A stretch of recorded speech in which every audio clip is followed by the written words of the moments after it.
ನಮಸ್ಕಾರ ಸ್ನೇಹಿತರೆ, ಇವತ್ತು ನಾವು ಮನೆಯಲ್ಲೇ ಸಾವಾಜಿ ಹೋಟೆಲ್ ಸ್ಟೈಲ್ ಅದರಲ್ಲೂ ಬಾಯಲ್ಲಿ ನೀರುರಿಸುವ ಎಗ್ ಶೇರ್ವಾ ಮಾಡೋಣ.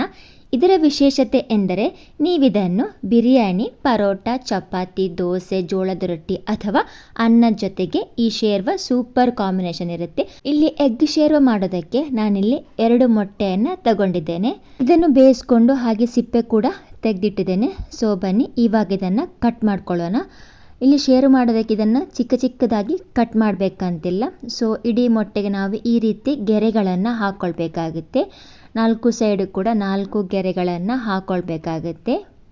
ಇದರಿಂದ ನಿಮಗೆ ಈ ಗೆರೆಗಳನ್ನು ಹಾಕೋದ್ರಿಂದ ನಿಮಗೆ ಮಸಾಲೆ ಕೂಡ ಒಳಗೆ ಹೋಗಿ ಚೆನ್ನಾಗಿ ಹೀರ್ಕೊಳ್ಳುತ್ತೆ. ಹಾಗೆ ಶೇರ್ವಾ ಕೂಡ ತುಂಬಾ ರುಚಿಯಾಗಿ ಬರುತ್ತೆ.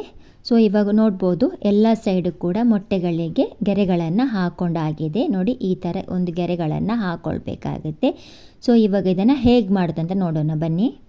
ಒಂದ್ಸಲ ಈ ರೆಸಿಪಿನ ಟ್ರೈ ಮಾಡಿದರೆ ಮತ್ತೆ ನೀವು ಮೊಟ್ಟೆ ಕರಿ, ಎಗ್ ಮಸಾಲ ಯಾವುದು ಕೂಡ ಮಾಡಲ್ಲ, ಅಷ್ಟು ರುಚಿಯಾಗಿರುತ್ತೆ ಈ ರೆಸಿಪಿ ಎಗ್ ಶೇರ್ವಾ. ಸೊ ಇವಾಗ ಗ್ಯಾಸ್ ಆನ್ ಮಾಡಿಕೊಂಡು ಇದರ ಮೇಲೆ ಒಂದು ಪಾತ್ರೆಯನ್ನು ಇಡಬೇಕಾಗುತ್ತೆ. ಪಾತ್ರೆಗೆ 2ರಿಂದ 3 ಸ್ಪೂನ್ ಆಗುವಷ್ಟು ಎಣ್ಣೆಯನ್ನು ಹಾಕ್ಕೊಳ್ಬೇಕು. ಎಣ್ಣೆ ಸ್ವಲ್ಪ ಲೈಟಾಗಿ ಬಿಸಿ ಆಗಿದ ಮೇಲೆ ಅರ್ಧ ಸ್ಪೂನ್ ಸಾಸಿವೆ, ಇನ್ನು 1-2 ಏಲಕ್ಕಿ, 1 ಪೀಸ್ ಚಕ್ಕೆ, ಹಾಗೆ 3 ಲವಂಗವನ್ನು ಹಾಕ್ಕೊಳ್ಬೇಕಾಗುತ್ತೆ. ಇವಿಷ್ಟನ್ನು ಹಾಕ್ಕೊಂಡು ನಂತರ ಅರ್ಧ ಸ್ಪೂನ್ ಆಗುವಷ್ಟು ಜೀರಿಗೆಯನ್ನು ಹಾಕ್ಕೊಳ್ಬೇಕು. ಇವೆಲ್ಲನೂ ಸ್ವಲ್ಪ ಲೈಟಾಗಿ ಬಿಸಿ ಆಗ್ತಾ ಇದ್ದ ಹಾಗೆ ಇದಕ್ಕೆ ಕಟ್ ಮಾಡಿಕೊಂಡ ಈರುಳ್ಳಿಯನ್ನು ಹಾಕ್ಕೊಳ್ಬೇಕಾಗುತ್ತೆ. ಸೊ ನಾನಿಲ್ಲಿ ಇದಕ್ಕೆ 2 ಈರುಳ್ಳಿಯನ್ನು ತಗೊಂಡಿದ್ದೇನೆ. ಈ ರೀತಿ ಚಿಕ್ಕ ಚಿಕ್ಕದಾಗಿ ಕಟ್ ಮಾಡಿಕೊಂಡು ಹಾಕ್ಕೊಳ್ಬೇಕು. ಇವಾಗ ಇದನ್ನು ಗೋಲ್ಡನ್ ಕಲರ್ ಬರುವವರೆಗೆ ಚೆನ್ನಾಗಿ ಫ್ರೈ ಮಾಡ್ಕೊಳ್ಬೇಕಾಗುತ್ತೆ. ಚೆನ್ನಾಗಿ ಈರುಳ್ಳಿ ಗೋಲ್ಡನ್ ಕಲರ್ ಬಂದ ಮೇಲೆ ಇದಕ್ಕೆ 2 ಸ್ಪೂನ್ ಆಗುವಷ್ಟು ಶುಂಠಿ ಬೆಳ್ಳುಳ್ಳಿ ಪೇಸ್ಟನ್ನು ಹಾಕ್ಕೊಂಡು ಮತ್ತೆ ಚೆನ್ನಾಗಿ ಇದನ್ನು ಹಸಿ ವಾಸನೆ ಹೋಗುವವರೆಗೂ ಚೆನ್ನಾಗಿ ಫ್ರೈ ಮಾಡ್ಕೊಳ್ಬೇಕಾಗುತ್ತೆ. ಹಾಗೆ ನೀವೇನಾದರೂ ನಮ್ಮ ಚಾನಲ್ ಸಬ್ಸ್ಕ್ರೈಬ್ ಮಾಡದೆ ನೋಡ್ತಾ ಇದ್ದರೆ ಪ್ಲೀಸ್ ಸಬ್ಸ್ಕ್ರೈಬ್ ಮಾಡಿ. ವಿಡಿಯೋ ಇಷ್ಟ ಆದರೆ ಒಂದು ಲೈಕ್ ಹಾಗೂ ಶೇರ್ ಮಾಡೋದನ್ನು ಮರಿಬೇಡಿ. ಸೊ ಇವಾಗ ಹಸಿ ವಾಸನೆ ಹೋದ್ಮೇಲೆ ಇದಕ್ಕೆ 1 ಟೊಮೆಟೊವನ್ನು ಕಟ್ ಮಾಡಿಕೊಂಡು ಹಾಕ್ಕೊಳ್ಬೇಕಾಗುತ್ತೆ. ಈ ರೀತಿ ಒಂದು ಮೀಡಿಯಮ್ ಸೈಜದು ಟೊಮೆಟೊ ತಗೊಂಡು ಚಿಕ್ಕದಾಗಿ ಕಟ್ ಮಾಡಿಕೊಂಡು ಇದಕ್ಕೇ ಹಾಕ್ಕೊಳ್ಬೇಕು. ಇದನ್ನು ಕೂಡ ಹಾಗೆ ಟೊಮೆಟೊ ಸಾಫ್ಟ್ ಆಗುವವರೆಗೆ ಚೆನ್ನಾಗಿ ಫ್ರೈ ಮಾಡ್ಕೊಳ್ಬೇಕಾಗುತ್ತೆ. ಟೊಮೆಟೊ ಚೆನ್ನಾಗಿ ಫ್ರೈ ಆಗಿದ್ಮೇಲೆ ಅಂದರೆ ಸಾಫ್ಟ್ ಆಗಿದ್ಮೇಲೆ ಇವಾಗ ಇದಕ್ಕೆ ಸ್ಪೈಸಸ್ಗಳನ್ನು ಹಾಕ್ಕೊಳ್ಬೇಕಾಗುತ್ತೆ. 1/4 ಸ್ಪೂನ್ ಆಗುವಷ್ಟು ಅರಿಶಿನ, ಅರ್ಧ ಸ್ಪೂನ್ ಆಗುವಷ್ಟು ಜೀರಿಗೆ, ಅರ್ಧ ಸ್ಪೂನ್ ಆಗುವಷ್ಟು ಕೊತ್ತಂಬರಿ ಪೌಡರ್, ಅರ್ಧ ಸ್ಪೂನ್ ಆಗುವಷ್ಟು ಗರಂ ಮಸಾಲ ಪೌಡರ್ ಹಾಕ್ಕೊಂಡು ಹಾಗೆ ಖಾರಕ್ಕೆ ಅನುಗುಣವಾಗಿ 1 ಸ್ಪೂನ್ ಆಗುವಷ್ಟು ರೆಡ್ ಚಿಲ್ಲಿ ಪೌಡರನ್ನು ಕೂಡ ಹಾಕ್ಕೊಳ್ಬೇಕು. ಇವಿಷ್ಟನ್ನು ಹಾಕ್ಕೊಂಡಿದ ಮೇಲೆ ಚೆನ್ನಾಗಿ ಫ್ರೈ ಮಾಡ್ಕೊಳ್ಬೇಕು. ಆದಷ್ಟು ಗ್ಯಾಸ್ ಫ್ಲೇಮನ್ನು ಮೀಡಿಯಮಲ್ಲಿ ಇಟ್ಕೊಂಡು ನೀವು ಇದನ್ನು ಚೆನ್ನಾಗಿ ಫ್ರೈ ಮಾಡ್ಕೊಳ್ಬೇಕಾಗತ್ತೆ. ಇವೆಲ್ಲನೂ ಚೆನ್ನಾಗಿ ಫ್ರೈ ಆಗಿದ ಮೇಲೆ ರುಚಿಗೆ ತಕ್ಕಷ್ಟು ಉಪ್ಪನ್ನು ಹಾಕ್ಕೊಳ್ಬೇಕಾಗತ್ತೆ. ಹಾಗೆ ಇನ್ನು ಇದಕ್ಕೆ ಸ್ವಲ್ಪ ನೀರನ್ನು ಕೂಡ ಹಾಕ್ಕೊಳ್ಬೇಕು. ಸೊ ನೀರು ಜಾಸ್ತಿ ಹಾಕ್ಕೊಳ್ಬಾರ್ದು. ಫಸ್ಟಿಗೆ ಸ್ವಲ್ಪ ನೀರನ್ನು ಹಾಕ್ಕೊಂಡು ಸ್ವಲ್ಪ ಮಿಕ್ಸ್ ಮಾಡಿಕೊಂಡು ಅದಾದಮೇಲೆ ನಿಮಗೆ ಎಷ್ಟು ನೀರು ಬೇಕೋ ಅಷ್ಟು ನೀರನ್ನು ಹಾಕ್ಕೊಳ್ಬೇಕಾಗತ್ತೆ ಶೇರ್ವಾಗೆ. ಸೊ ಶೇರ್ವಾ ಇಲ್ಲಿ ಸ್ವಲ್ಪ ನೀರು ಥರ ಆಗಿದ್ರೇ ಸ್ವಲ್ಪ ಟೇಸ್ಟ್ ಕೂಡ ಚೆನ್ನಾಗಿರುತ್ತೆ ಶೇರ್ವಾ. ಇಲ್ಲಿ ನಾನು ಈ ಕನ್ಸಿಸ್ಟೆನ್ಸಿಗೆ ಮಾಡ್ಕೊಂಡಿದ್ದೇನೆ. ಹಾಗೆ ನಿಮಗೆ ಯಾವ ಕನ್ಸಿಸ್ಟೆನ್ಸಿಗೆ ಬೇಕೋ ಆ ಕನ್ಸಿಸ್ಟೆನ್ಸಿಗೆ ನೀವು ನೋಡಿಕೊಂಡು ನೀವು ನೀರನ್ನು ಹಾಕ್ಕೊಳ್ಬೇಕಾಗುತ್ತೆ.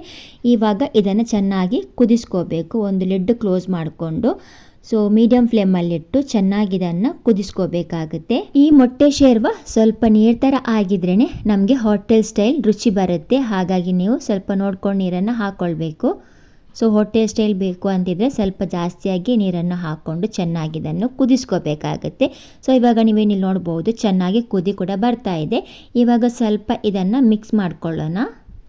ನೋಡಿ, ಈ ಕನ್ಸಿಸ್ಟೆನ್ಸಿಗೆ ಇದ್ದರೆ ಎಗ್ ಶೇರ್ವಾ ತುಂಬ ಚೆನ್ನಾಗಿ ಬರುತ್ತೆ. ಒಂದ್ಸಲ ನೀವು ಇದನ್ನು ಟ್ರೈ ಮಾಡಿ ನೋಡಿ, ತುಂಬಾ ಟೇಸ್ಟ್ ಆಗಿರುತ್ತೆ. ಹಾಗೆ ಎಲ್ಲ ತಿಂಡಿಗೆದು ಹೊಂದುವಂತಹ ಎಗ್ ಶೇರ್ವಾ ರೆಸಿಪಿ ಒಂದ್ಸಲ ಮನೇಲಿ ಟ್ರೈ ಮಾಡಿ ನೋಡಿ. ಈಗ ಚೆನ್ನಾಗಿ ಕುದಿ ಬಂದಮೇಲೆ ಮಸಾಲೆ, ಈಗ ಮೊಟ್ಟೆಯನ್ನು ಹಾಕ್ಕೊಳ್ಬೇಕು. ಮೊಟ್ಟೆ ಹಾಕ್ಕೊಂಡು ಒಂದು ಸ್ವಲ್ಪ ಲೈಟಾಗಿ ಇದನ್ನು ಮಿಕ್ಸ್ ಮಾಡ್ಕೊಳ್ಳಿ. ಜಾಸ್ತಿ ಇದನ್ನು ಮಿಕ್ಸ್ ಮಾಡ್ಕೊಳ್ಬೇಡಿ, ಸ್ವಲ್ಪ ಇದನ್ನು ಮಿಕ್ಸ್ ಮಾಡಿಕೊಂಡ್ರೆ ಸಾಕು.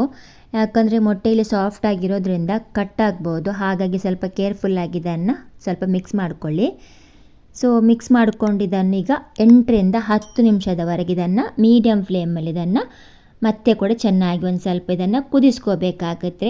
ಇದರಿಂದ ಮಸಾಲೆ ಮೊಟ್ಟೆಯೊಳಗೆ ಚೆನ್ನಾಗಿ ಸೇರಿಕೊಳ್ಳುತ್ತೆ. ಈಗ ಚೆನ್ನಾಗಿ ಕುದಿ ಬಂದಮೇಲೆ ಕಟ್ ಮಾಡಿಕೊಂಡ ಕೊತ್ತಂಬರಿ ಸೊಪ್ಪನ್ನು ಹಾಕ್ಕೊಳ್ಬೇಕಾಗುತ್ತೆ. ಮತ್ತು ಇದಕ್ಕೆ 1/4 ಸ್ಪೂನ್ ಆಗುವಷ್ಟು ಕರಿಮೆಣಸಿನ ಪೌಡರ್ ಅಂದರೆ ಪೆಪ್ಪರ್ ಪೌಡರ್ನ ಹಾಕ್ಕೊಂಡು ಹಾಗೆ ಮತ್ತೆ ಸ್ವಲ್ಪ ತುಪ್ಪವನ್ನು ಹಾಕಿದರೆ ಇನ್ನೂ ಕೂಡ ರುಚಿ ಚೆನ್ನಾಗಿರುತ್ತೆ. ಸೊ ಬೇಕಿದ್ರೆ ತುಪ್ಪವನ್ನು ಹಾಕ್ಕೊಳ್ಬೋದು. ನೋಡಿ, ಮನೆಯಲ್ಲೇ ಹೋಟೆಲ್ ಸ್ಟೈಲ್ ಖಾರವಾದ ಆ್ಯಂಡ್ ಮಸಾಲೆಯುಕ್ತ ಸಾವಾಜಿ ಮೊಟ್ಟೆ ಶೇರ್ವ ರೆಡಿಯಾಗಿದೆ.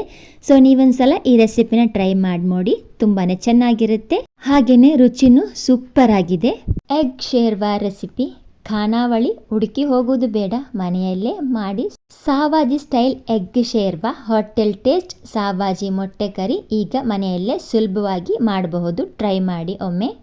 ಬಿಸಿ ಬಿಸಿ ಎಗ್ ಶೇರ್ವಾವನ್ನು ಚಪಾತಿ, ರೊಟ್ಟಿ, ಬಿರಿಯಾನಿ ಜೊತೆಗೆ ಸವಿದರೆ ಮತ್ತೆ ಮಧ್ಯಾಹ್ನಕ್ಕೆ ಪದೇ ಪದೇ ಸಮಯ ನೋಡುವಂತಾಗುತ್ತೆ. ಈ ರೆಸಿಪಿ ಇಷ್ಟ ಆದರೆ ನಿಮ್ಮ ಫ್ಯಾಮಿಲಿ ಫ್ರೆಂಡ್ಸ್ ಜೊತೆ ಶೇರ್ ಮಾಡಿ. ಒಂದ್ಸಲ ನೀವು ಇದನ್ನು ಮನೇಲಿ ಟ್ರೈ ಮಾಡಿ ನೋಡಿ. ಬೇರೆ ಯಾವುದೇ ರೆಸಿಪಿ ಕೂಡ ಟ್ರೈ ಮಾಡಲ್ಲ, ಅಷ್ಟು ಚೆನ್ನಾಗಿರುತ್ತೆ ಮೊಟ್ಟೆ ಎಗ್ ಶೇರ್ವಾ. ಒಂದ್ಸಲ ನೀವು ಇದೇ ರೀತಿ ಟ್ರೈ ಮಾಡಿ ನೋಡಿ. ಈ ವಿಧಾನದಲ್ಲಿ ತುಂಬಾ ಚೆನ್ನಾಗಿರುತ್ತೆ, ಹಾಗೆ ಸೂಪರ್ ಕಾಂಬಿನೇಷನ್ ಆಗಿರುತ್ತೆ.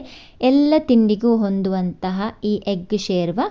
ಸೊ ಒಮ್ಮೆ ನೀವು ಟ್ರೈ ಮಾಡಿದರೆ ಮತ್ತೆ ಖಂಡಿತವಾಗಲೂ ಇದೇ ರೆಸಿಪಿನ ಮಾಡ್ತೀರಾ, ಅಷ್ಟು ರುಚಿ ಆಗಿರುತ್ತೆ. ಹಾಗಿದ್ರೆ ನೋಡಿದ್ರಲ್ಲ ಫ್ರೆಂಡ್ಸ್, ಎಗ್ ಶೇರ್ವಾ ರೆಸಿಪಿನ ಯಾವ ರೀತಿ ಮನೆಯಲ್ಲೇ ಸುಲಭವಾಗಿ ಹಾಗೂ ರುಚಿಯಾಗಿ ಮಾಡಬಹುದು ಅಂತ.